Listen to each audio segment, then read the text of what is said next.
সমুদ্রকূপটি প্রায় 300 ফুট উঁচুতে অবস্থিত। 250 ধাপ সিঁড়ি ভেঙে পৌঁছতে হয়।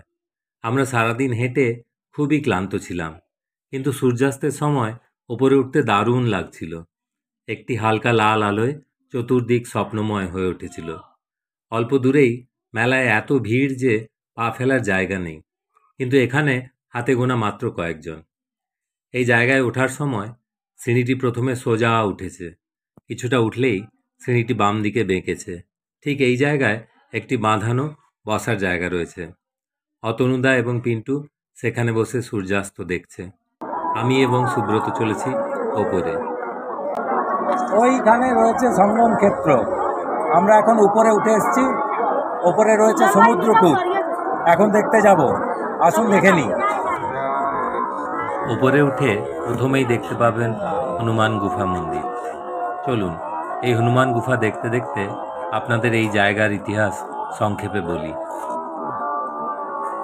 আমি এখন যে জায়গায় রয়েছি সেই জায়গাটি ছিল চন্দ্রবংশীয় বা সোমবংশীয় রাজাদের রাজধানী প্রতিষ্ঠানপুর বা প্রতিষ্ঠানপুরম, কিন্তু বর্তমান নাম ঝুঁসি।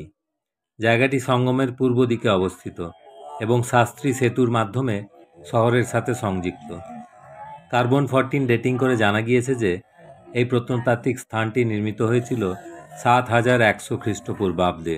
এক সময় প্রতিষ্ঠানপুর ছিল প্রয়াগের সবচেয়ে গুরুত্বপূর্ণ এলাকা এবং এটি রাজা ইলা প্রতিষ্ঠা করেছিলেন।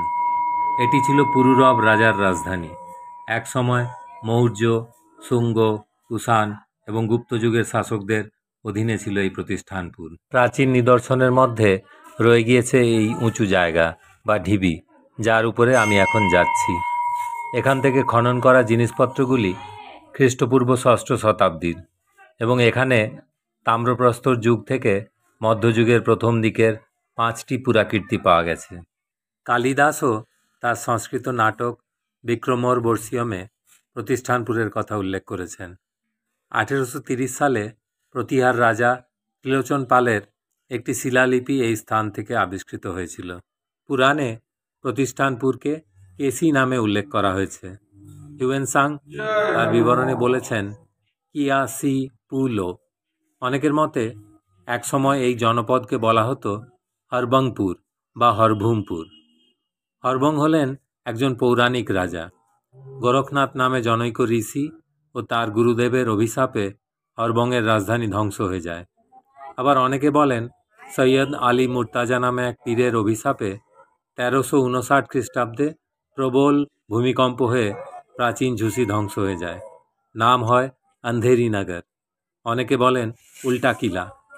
আবার অনেকের মতে একসময় প্রতিষ্ঠানপুর নামে পরিচিত এই ঝুঁসি পরবর্তীতে অন্ধেরি নগরে পরিণত হয়, কারণ মহারাজা পুরুরব তার স্ত্রী উর্বশীর জন্য তার রাজ্যকে অবহেলা করেছিলেন। এখনও এই উঁচু জায়গা বা ঢিবিতে বেশ কয়েকটি ঐতিহাসিক নিদর্শন আছে। গঙ্গা তীরেই আছে হংসকুটি বা হংসতীর্থ। হংসতীর্থের কাছেই মৎস্যপুরাণ ও পদ্মপুরাণে বর্ণিত সেই বিখ্যাত সমুদ্রকূপ। 1885 খ্রিস্টাব্দে সুদর্শন দাস নামে জনৈক সাধু এই কুয়োটি সংস্কার করেছিলেন।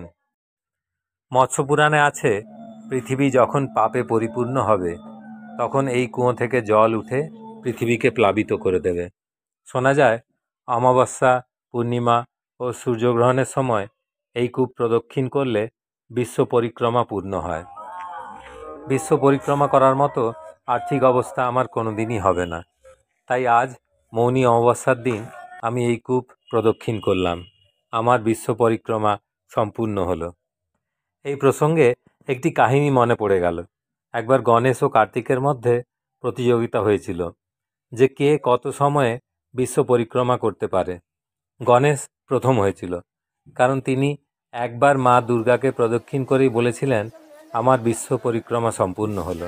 এই জায়গাতেই ছিল হরবংয়ের দুর্গ, আর সেই দুর্গ মার্কেন্ডীয় পুরাণে বর্ণিত গন্ধর্বরাজ বৃষকেতুর কন্যা মহাসতী মদালসার স্মরণীয় কাহিনীর সঙ্গে যুক্ত। ঠিক কোন সময়ে এই কুয়োটি নির্মিত হয়েছিল তা জানা যায় না। মহারাজ পুরুরব তার রাজত্বকালে সমুদ্রকূপে সপ্ত সমুদ্রের আশীর্বাদ পাওয়ার জন্য অনেক আচার অনুষ্ঠান পালন করেছিলেন। সবাই বিশ্বাস করেন যে এই কুয়োর জলে রোগ নিরাময়ের বিশেষ ক্ষমতা আছে। তাই বিশেষ তিথি ও উৎসবে মানুষ রোগ মুক্তির জন্য এই কুয়োর জল পান করতে আসেন। প্রতিষ্ঠানপুর ধ্বংস হয়ে যাওয়ার পরে সম্ভবত কুয়োটিও নষ্ট হয়ে গিয়েছিল। গুপ্ত রাজবংশের সমুদ্রগুপ্ত কুয়োটি আবার তৈরি করেন এবং একই রকমের আরও 5টি কুয়ো উজ্জয়ন, মথুরা, এলাহাবাদ, বারাণসী এবং পাতালপুরেও তৈরি করেন। সম্ভবত সমুদ্রগুপ্তের নাম থেকেই এই কুয়োর নাম হয় সমুদ্রকূপ।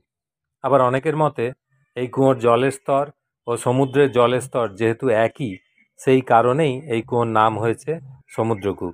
এই কুয়োর জল পান করে দেখলাম কচি ডাবের জলে হালকা নুন মেশালে যেমন স্বাদ হয়, ঠিক সেই রকম।